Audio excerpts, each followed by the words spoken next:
ধরে নাও আল্লাহ আমাদেরকে ক্ষমা করে না, তাহলে আল্লাহ আমাদেরকে শাস্তি দিবে। কি দিবে? কিন্তু ওই যে আমরা মুমিন মুসলমান, এই শাস্তি চিরস্থায়ী হবে না। কি হবে না? কি হবে না?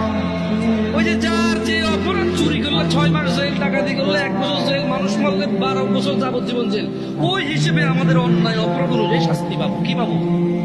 যদিও শাস্তি বড় ভয়ঙ্কর, আল্লাহ আমাদেরকে আশ্রয় দিকে। আমি তোমাদের বলি, আবার বলি, শোনো, বুঝার জন্য বলি। আমি তোমাদেরকে কি বলতে চাচ্ছি তোমরা কি বুঝতেছো ভাই? আমি বলতে চাচ্ছি অপরাধ করো।